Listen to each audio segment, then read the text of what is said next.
Welcome to Refugee Part 17. This is being read with permission from Scholastic Books. We'll start with Joseph in Vournay, France, 1940. And as you probably remember from last time, Joseph's family got permission, except for his father still in Cuba, got permission to go live in Belgium. And then there was like a footnote at the end of the chapter saying that Hitler invaded. So this is 1 year, 1 month, and 10 days from home. Gunfire crackled. An artillery shell whistled overhead and hit with a shuddering thum somewhere nearby. Ruthie cried, and Joseph's mother hugged her close. Joseph peeked out a window. They were hiding in a tiny schoolhouse in a village called Vournay, somewhere in the south of Bourges, France. The desks were all in perfect rows, and a long-forgotten assignment was still written on the chalkboard. It was dark outside, and the trees surrounding the schoolhouse made it even darker. That was good. It helped them hide. But it also made spotting German stormtroopers harder. Joseph ducked back down inside, and his eyes fell on a map of Europe on the wall. The various countries shaded different colors. How wrong the map was now. Just a year after he and his family had come to France as refugees. Germany had absorbed Austria and conquered Poland and Czechoslovakia soon after. Holland and Belgium and Denmark had fallen to Hitler, and the Nazis occupied the northern half of France, including Paris. All of France had surrendered, but there were still pockets of Free France forces resisting the Nazis throughout the countryside where Joseph and his family were now. The only refugees from the St. Louis who were still safe, Joseph realized, were the ones who had made it to Great Britain. The word was that Hitler was going to try to cross the English Channel any day now. Joseph and his sister and mother were trying to get to Switzerland in the hope that the Swiss would give them refuge. They made it this far, traveling by night, sleeping in hay barns and out in fields under the stars. Nazis had finally caught up to them. A light played across the window above them, and Joseph took a chance to look out again. Stormtroopers headed toward the school. They're coming, Joseph told his mother. We have to go. His mother picked up Ruthie and headed for the door, but Joseph stopped her. There was only one door to the schoolhouse, and the Nazis could be using it. No, this way, he said. Joseph kept low as he scurried to the back wall of the classroom. There was a window there. They could climb out and run for the woods. He tried the handle. It was stuck. Joseph looked over his shoulder. He could see the beam of a flashlight in the hall outside and hear the familiar German language of his homeland. They had to get out of there. Joseph threw his elbow against the glass. It shattered. That brought a cry from the hallway. Joseph knocked the rest of the glass out of the window in a panic. He felt his coat sleeve rip, felt something cold and sharp against his skin, but he didn't have time to think about that. He helped his mother out first, then handed Ruthie out to her through the window.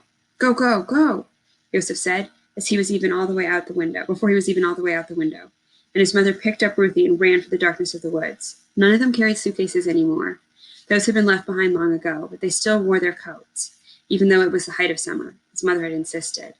The only thing any of them still carried was Bitsy, the tiny stuffed rabbit Ruthie had never parted with. It was tucked tightly under Ruthie's arm. Joseph leaped down from the window, stumbled, and got back up and ran. There, there! The beam of the flashlight found him. A pistol cracked, and a bullet blew the bark off a tree less than a meter away from him. Joseph stumbled again in panic, righted himself, and kept running. Behind him, the stormtroopers were yelling at each other, barking like dogs after a fox. They were on the scent now and wouldn't let up, not until Joseph and his family had been caught. There's a house up ahead, his mother yelled over her shoulder. She swerved onto a small dirt lane, and Joseph overtook her, beating her to the door. It was a little French country house with 2 windows on either side of a double door in the middle, and a chimney on one side. Joseph caught a faint whiff of smoke from the kitchen fire, and a curtain fluttered in the window. Someone was inside. Joseph pounded on the door. He glanced over his shoulder. The flashlight beams were bouncing up the lane toward them. Help! Please help us, Joseph whispered frantically, still pounding. No one answered. No lights came on inside. Halt! Came a young man's voice. Joseph spun around. There were 4 German soldiers behind them. 3 of them pointed flashlights at them, making Joseph squint. He could still see well enough to know that 2 of them had rifles pointed at them. A third carried a pistol. Hands up, put the child down, the stormtrooper told Joseph's mother. Ruthie tried to cling to her, but Mama did as she was told. Dully, Joseph realized that he lost some of the feeling in his right arm and that his sleeve was coated in blood. He cut himself on the window glass badly. He squeezed the place where his arm had grazed the glass, and the pain was so blinding it almost made him pass out. Ruthie had her head down, crying, but she raised the little bunny's right arm and said, Heil Hitler! And the soldiers laughed as he blinked. And as he blinked the pain of his arm away, Joseph thought maybe the soldiers would let them go. But then one of them said, Papers. They were in trouble now for sure. The papers had a big J stamped all over them. J for Jew. We don't have papers, Mama said. One of the soldiers gestured to her. and a stormtrooper with a rifle marched up to them and checked her coat pockets. He quickly found the papers she carried for her and Ruthie, and just as easily found Yosef's papers on him. The soldier brought them back with a flashlight and unfolded them. Jews from Berlin.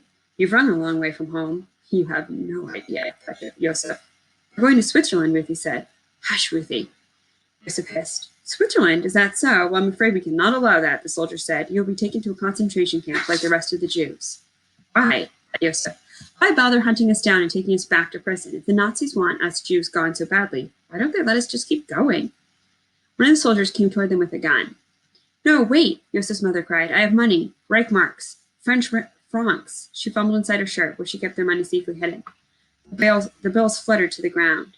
The soldier moved the bills around with his feet and made a tisking sound. It's not enough, I'm afraid. Yosef's heart sank. At the chance that she really might be able to buy their way out, Yosef's mother became hysterical. Wait, I have jewelry, diamonds. She yanked at Ruthie's coat, pulling it over her head. Mama, what are you doing? Ruthie cried. Yosef's mother ripped at the seams, the way his father had when he'd rent his garments for old Professor Weller in the ship. From Ruthie's coat, she pulled something that glittered in the light of the electric torches. Earrings. The diamond earrings Yosef's father had bought her for their anniversary one year. Yosef remembered Papa giving them to her. Remembered the smile on Mama's face, the light in her eyes, both long gone now. Mama had sewn her earrings into the lining of Ruthie's coat. That's why she never let Ruthie take it off. The soldier took the earrings away from Yosef's mother and examined them in the light. Yosef held his breath. Maybe they would let his mother buy their way out of this after all. Everything I was able to keep, his mother said. It's all yours. Just please, let us go. These are very nice, the soldier said, but I think there's only enough here to buy freedom for one of your children. But that's all I have left, Mama said. The soldier looked at her expectantly. At first, Yosef didn't understand what he wanted. They didn't have anything else to give him. But the Nazi pulled Yosef and Ruthie to him and turned them around for Mama to see, and that's when Yosef understood. The Nazi didn't care about how much money they had, how many jewels. It wasn't about that. He was just playing with them. This was another game, like a cat playing with a mouse before he ate it. I think there's only enough here to buy freedom for one of your children. One of Rachel Landau's children would go free, and one of her children would go to the camps. The Nazi soldier smiled at Yosef's mother. You choose. Into that section. Now we're on to Isabel, Miami Beach, Florida, 1994. 5 days from home. They were, remember, Lito was the policeman who had been on Yosef's ship, so there was a connection between their stories. And he jumped into the ocean to distract the Coast Guard so that the rest of them could get to shore safely and be refugees in America. Here in this boat that had been her home for 4 days and 4 nights, Isabel's little brother was born. Not right away. First had come her mother's frantic pushing to bring the baby into the world, while the rest of them paddled. All but Senora Castillo, who sat on the bench next to Mommy, holding her hand and talking her through it. Behind them, the Coast Guard had finished picking up Isabel's grandfather and was headed their way, lights flashing. Their little blue boat was close to the shore. The waves around them were breaking with whitecaps. Isabel could see people dancing on the beach. They weren't close enough. They weren't going to make it. And that's when Mommy's cries had mixed with Amara's yell to swim for it. And Luis and Amara hopped over the side, half swimming, half tumbling toward shore. No, wait, Isabel cried. Her mother couldn't swim for the beach, not like this. They had to paddle in or her mother would never make it to the U.S. Isabel and Poppy and Senor Castillo rowed as hard as they could, but the Coast Guard ship was faster. It was going to catch them. Go, Isabel's mother told her husband between pants. If you're caught, they'll send you back. No, Poppy said. Go, Mommy said again. If I'm caught, they'll just send me back to Cuba. Go and take Isabel. You can send money like you always planned. No, Isabel cried, and amazingly her father agreed. Never, he insisted. I need you, Teresa. You and Isabel and little Mariano. Isabel's mother sobbed at the name, and the tears sprung to Isabel's eyes too. Like the boat, they had never settled on a name for the baby, not until now. Naming the baby after Lito was the perfect way to remember him, no matter where they were. But they'll send us back, Mommy sobbed. Then we'll go back, Poppy said, together. He put his forehead to his wife's temple and held her hand, taking Senora Castillo's place as Mommy made her last push. The Coast Guard ship bounced in the waves. It was almost on top of them. It's time, Senor Castillo said. We have to swim for it. Now. No, please, Isabel begged, paddling helplessly against the tide, the tears running down her face. They were so close, but Senor Castillo was already helping his wife over the side and into the water. They were abandoning ship. Isabel's mother cried out louder than before, but Poppy was with her. He would take care of her. All that mattered now was rowing as hard as Isabel could. She was her mother's last hope. Take Isabel with you, she heard her mother say between pushes. But Isabel wasn't worried. She knew her father wouldn't listen, that he would never leave. Neither one of them would. They were a family. They would be together forever. But suddenly, arms were picking her up and lifting her over the side. Say goodbye to Fidel, Senor Costello said. He was the one Mommy had been talking to. He had come back, and he was the one lifting Isabel out of the boat and into the water. No, no, Isabel cried. You saved my life once, now let me save yours, Senor Costello told her. Isabel didn't listen. She kicked and screamed, trying to get free. She didn't want to go to the States if it meant leaving her parents, her family behind. But Senor Costello was too strong. He tossed her in the water, and she sank under the waves in a tangle of arms and legs and bubbles, before quickly hitting bottom. Isabel found her footing and pushed her way back up out of the water. It was chest deep, and the waves that slid by her toward the shore lifted her up and set her down again on sand. Ivan's cap had come off her head in the splashdown, and she snatched it up before it disappeared in the surf. Then she grabbed the side of the boat to climb back in. Senor Costello's arm went around her waist and pulled her away. No, Isabel cried, I won't leave them. Hush, we're not going anywhere, Senor Costello said. Help us pull the boat to shore. Isabel looked around, and for the first time she saw that Senor Costello was still there. Luis and Amara were there too. They stood waist deep in the water around the boat. They had come back. They'd all found somewhere to grab the boat and pull, churning the sand up at their feet. Isabel sobbed with relief and grabbed hold.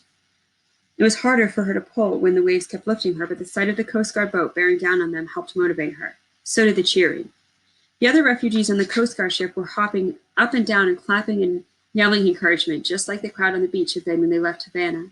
Isabel saw her grandfather running up and down the ship, waving them toward shore like a baseball player, urging a home run ball around the foul pole. She laughed in spite herself. The water was just below Isabel's waist. They were almost there. The Coast Guard ship cut its engines to run up to them, and that's when Isabel heard her baby brother cry out for the first time. The sound stunned Isabel and others into stillness. It took her father a moment to cut the umbilical cord with his pocket knife. Then he stood up in the boat with something tiny and brown, staring down at it like he held the world's most incredible treasure in his arms. Isabel gaped. All this time, she had known her mother was having a baby.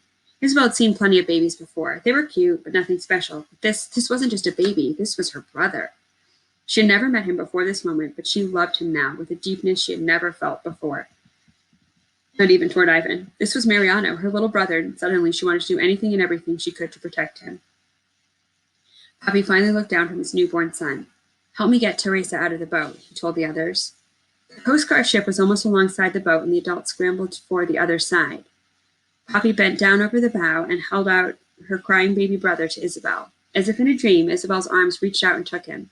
He was covered with something slimy and gross and was screaming like somebody had slapped him, but he was the most amazing thing Isabel had ever seen. Little Mariano. Isabel hugged him protectively against the push and pull of the waves. He was so tiny and so light. What if she stumbled? What if she dropped him? How could her father have put something so new and so precious in her arms? But then she understood. Isabel had to carry little Mariano to shore so her father and the others could carry Mommy behind them. Go, Isabel, her father told her as she went. Isabel held the baby up high to keep him out of the waves and pushed them both to shore, stumbling as the water crashed against the back of her legs. But step by step, she staggered onto the beach, onto U.S. soil. Isabel turned in the sand, soaking wet and exhausted, and to look behind her. Papi and Amara and the Castellos were on their feet, carrying Isabel's mother through the shallow water, where the Coast Guard boat couldn't go. The ship had cut its lights and was backing up to sea. On the rear of the boat, among the waving, cheering refugees, was Isabel's grandfather. Isabel held the screaming baby up high for him to see, and Lito fell to his knees, hands clasped to his chest. Then the engines roared, the sea churned, and the Coast Guard ship disappeared out to sea. The Costello and Fernandez families helped each other onto the sandy beach, and their wet feet welcomed their wet feet became dry feet. Senor Costello fell to his knees and kissed the ground. They had made it to the States, to freedom. Still in a dream, Isabel wobbled up the sand toward the flashing lights and thumping music and dancing people. She stepped into the light, and the music stopped, and everyone turned to stare. Then suddenly, people were running to help her and her family. A tan young woman in a bikini dropped into the sand beside Isabel. Oh my God, Chiquita, she said in Spanish. Did you come off a boat? Are you Cuban? Yes, Isabel said. She was trembling, and she hung onto Mariano as if she would never let him go. I'm from Cuba, Isabel said, but my little brother was born here. He's an American, and soon I will be too. Okay, now we're on to Mamu, who is in Hungary. And this part says Hungary to Germany, 2015, 17 days from home. And last time, Mahmoud and his family were like in this Hungarian detention center for refugees, which was basically a prison. And Mahmoud decided to take a risk and just walk out, and everyone followed him. Hungarian people on both sides of the road stopped and stared as Mahmoud and the rest of the refugees marched down the middle of the highway. Men, women, children. They all came pouring out of the detention center after Mahmoud, joined by the UN observers and the police, had done nothing after Mahmoud. They were, okay, I messed that up. Let me try that sentence again. Men, women, children, they all had come pouring out of the detention center after Mahmoud, joined by the UN observers, and the police had done nothing to stop them. The refugees stretched from one side of the northbound lane to the other, blocking cars from passing them. Packs of young Syrian men walked and laughed together. A Palestinian woman pushed a stroller with a sleeping girl in it. An Afghan family sang a song. The refugees wore jeans and sneakers and hoodies tied around their waists and carried what little they still owned in backpacks and trash bags. Mahmoud's father and mother found him and Walid in the crowd. Mahmoud, what are you doing? His father cried. We're walking to Austria, Walid said. Dad showed them a map on his phone. But it's a 12-hour walk, he said. We can do it, Mahmoud said. We've already come this far. We can just go a little bit further. Mahmoud's mother pulled him into a hug, and then Walid, and soon their father joined them.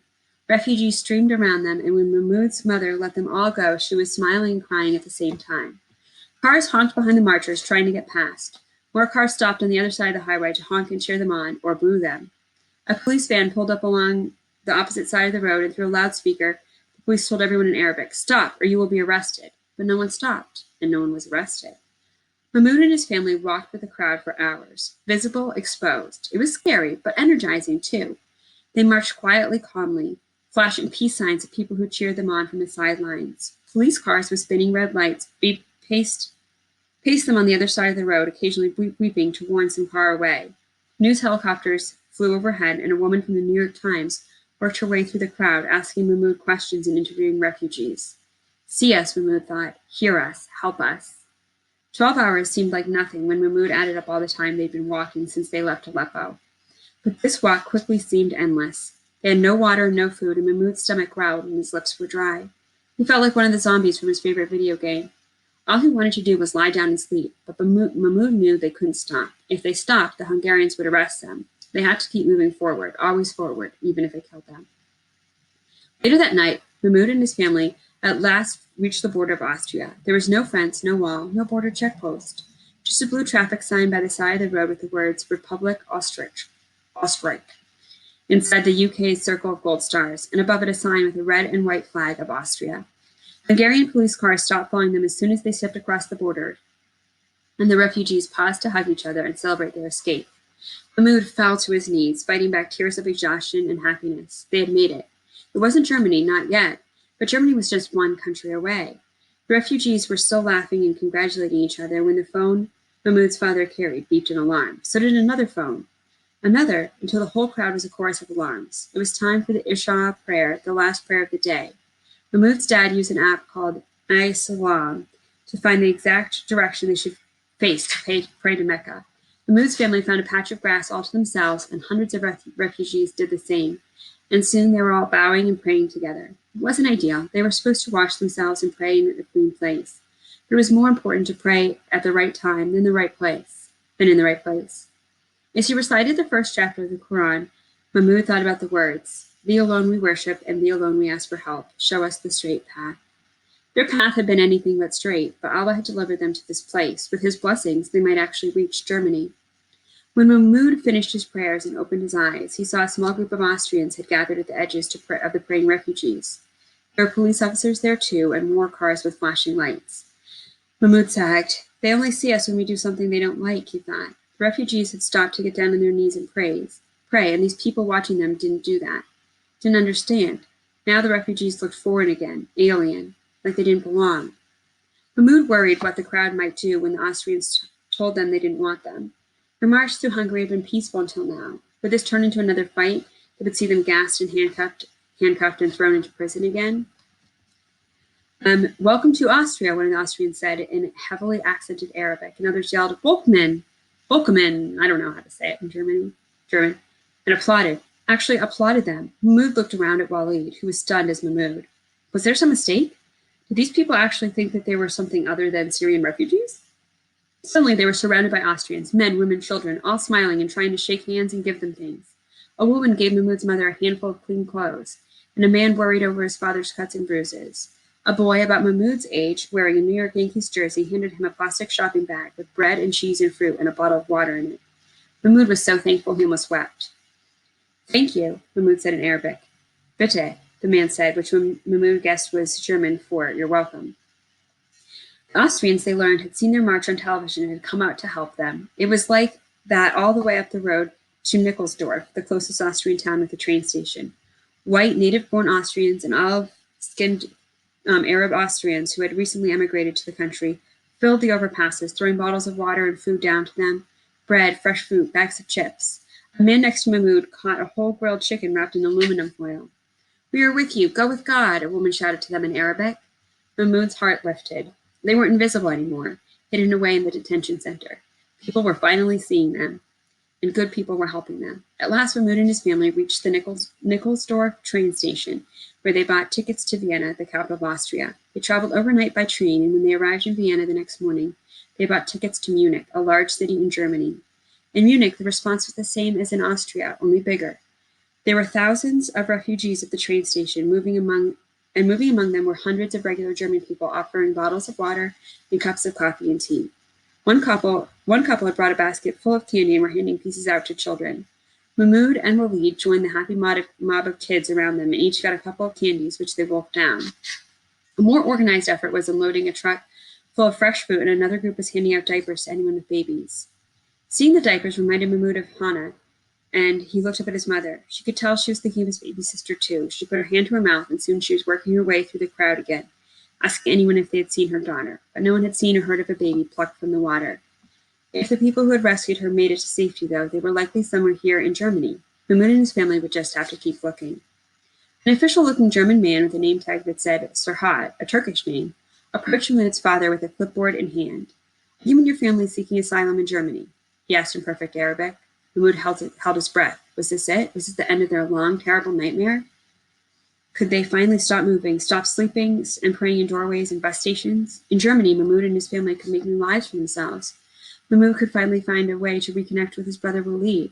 He could find Hannah, get his dad laughing and joking again, find peace for his mom. After coming so far, after losing so much, it felt like Mahmoud and his family were almost to the promised land. All they had to do in their heart was make room in their hearts for Germany the way Germany had made room for them, and accept this strange new place as their home. Yes, Mahmoud's father said, a smile slowly growing on his face. 1,000 times yes. We're going to read the last part of the book next time for part 18.